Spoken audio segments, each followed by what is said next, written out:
আমার নাম শুভ। এই গ্রামে এসেছি মাত্র গতকাল। শহরে জন্ম আমার, শহরে বড় হয়েছি। গ্রামের জীবনে নতুন আমি। ইন্টারনেটে হঠাৎ এই বাড়িটার বিজ্ঞাপন দেখি। দাম অস্বাভাবিক কম।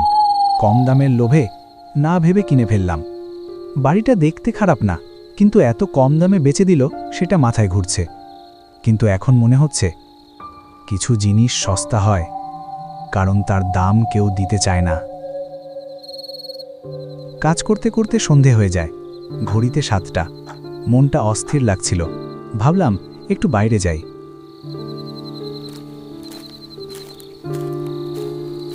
গ্রামের রাস্তা দিয়ে হেঁটে চলেছি।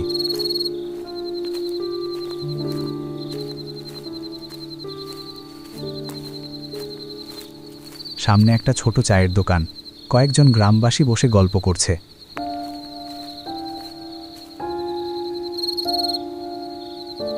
আমি গিয়ে বসে,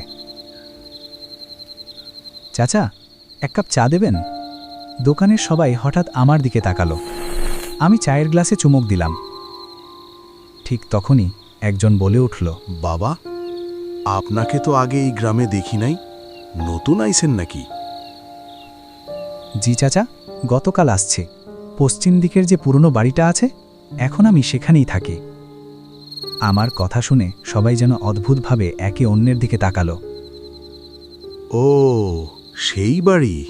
বাবা, সাবধানে থাকবেন, বাড়িটা ভালো না। আমি হালকা হেসে বললাম, কেন চাচা, এমন কি আছে?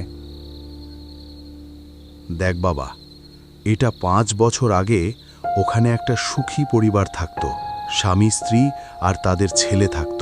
স্বামী স্ত্রী খুব ভালো মানুষ ছিল, কিন্তু তাদের ছেলেটা তাদের মতো ছিল না। অসভ্য আর খারাপ অভ্যাস ছিল। উল্টাপাল্টা জিনিস খেত। প্রতিদিন রাতে তার মা বাবাকে সে বিরক্ত করত। একদিন গ্রামের লোকেরা তাকে গাছে বেঁধেও রেখেছিল। কিন্তু কি করা যায়, খারাপ অভ্যাস তো আর সহজে যেতে চায় না। তারা স্বামী স্ত্রী দুজনই ভালো ছিল বলে গ্রামের মানুষ তাদের অনেক ধরনের সাহায্য করত। কি করা যায়, ভালো মানুষের ঘরে যদি খারাপ সন্তান জন্ম নেয়, তখন এরকমই সমস্যায় পড়তে হয়। তার সাথে সাথে গ্রামেরও শান্তি নষ্ট হয়। তারপর একদিন তারা হঠাৎ উধাও। বাড়িতে তালা, কেউ জানে না কোথায় গেল। তারপর থেকে যেই ও বাড়িতে থেকেছে, একদিনের বেশি থাকতে পারেনি। রাতে অদ্ভুত আওয়াজ শোনা যায়। আমাদের মনে হয় ওখানে কিছু একটা আছে। তাদের কিছু হয়ে গেছে নাকি এটা জানার জন্য গ্রামের সবাই তাদের দেখতে যায়। কিন্তু তারা গিয়ে দেখে বাড়িতে তালা দেওয়া। কিন্তু তারা তো এর আগে কখনো এমন করত না। কাউকে না জানিয়ে এরকম কোথাও যেত না। সেই দিন থেকে না তাদের দেখা যায়, না তাদের ছেলেকে। বছরের পর বছর কেটে গেল, তারা আর ফিরে আসে নাই। কিন্তু প্রতি বছরই কয়েকজন শহর থেকে সেই বাড়িতে থাকার জন্য আসত। কিন্তু আজ পর্যন্ত কেউ একদিনের বেশি সেখানে থাকতে পারেনি। আমরা জিজ্ঞাসা করলেও তারা কিছুই বলতো না।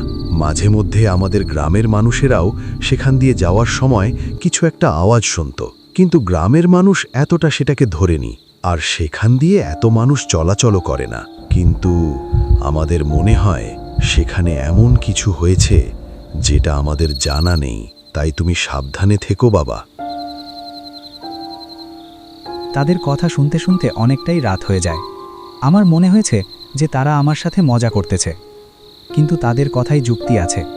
তবুও তারা আমাকে কেন এই কথা বলতে গেল?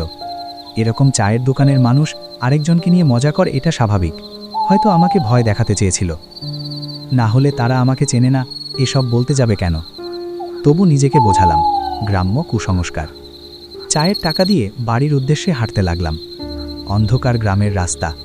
রাত অনেকটাই গভীর, চারদিক অন্ধকার, কিন্তু আকাশের চাঁদের কারণে একটু একটু দেখা যাচ্ছে পথ। গ্রামে রাতে কম সময়ে অনেকটা নিস্তব্ধ হয়ে পড়ে জায়গাগুলো। চারদিকে শোনা যাচ্ছে ঝিঝি পোকার আওয়াজ, আর দূর থেকে শোনা যাচ্ছে কুকুরের ডাক। এই একটা রোমাঞ্চকর দৃশ্য। এই অনুভূতিটা আগে কখনো পাইনি। এটা শুধু গ্রামের মধ্যেই রয়েছে। চলতে চলতে চায়ের দোকানের লোকগুলোর কথাগুলো মাথায় ঘুরছে। তাদের কথা কি আসলেই সত্যি, নাকি বানিয়ে বলছে? এই ভাবতে ভাবতে বাড়িতে এসে পৌঁছায়। রাতে বাড়িটা সত্যিই ভুতুরে লাগছে, কিন্তু কি করার, এটা এখন আমার বাড়ি। ভিতরে ঢুকতেই মনে হলো কেউ যেন আমার সামনে দিয়ে দ্রুত চলে গেল।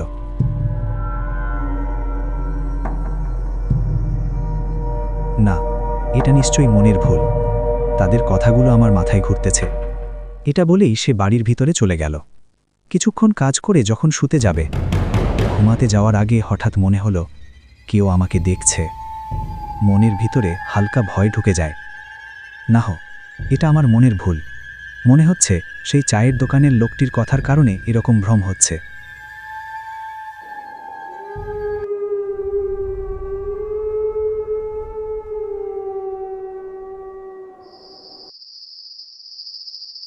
গভীর রাত। ঘুমের মধ্যেই হঠাৎ মনে হলো আমার বুকের উপর কেউ বসে আছে। আমার ঘুম ভেঙে যায়। চোখ খুলতেই দেখি কেউ আমার বুকের উপর বসে রয়েছে। কি তার ভয়ানক চেহারা! শ্বাস নিতে কষ্ট হচ্ছে, গলা দিয়ে শব্দ বেরোচ্ছে না, কিন্তু সে সাহস করে জোরে একটা চিৎকার দেয়।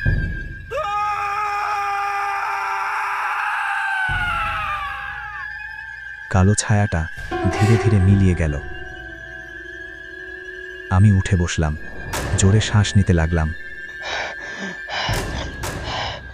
মনে মনে ভাবতে লাগলাম, সে চাইলে আমার ক্ষতি করতে পারত,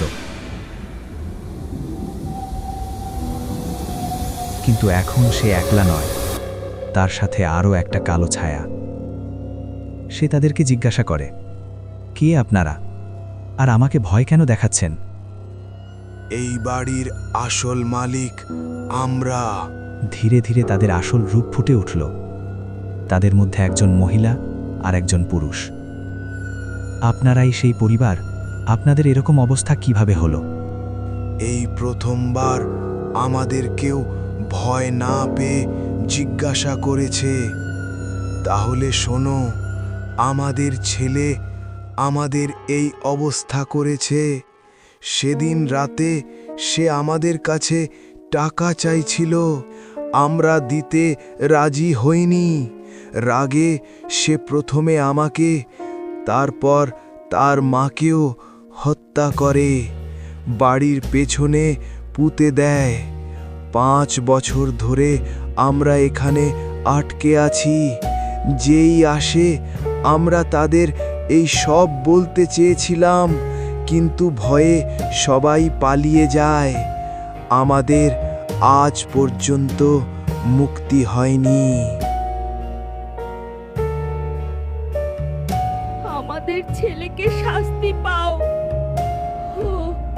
তাহলেই আমরা মুক্তি পাবো।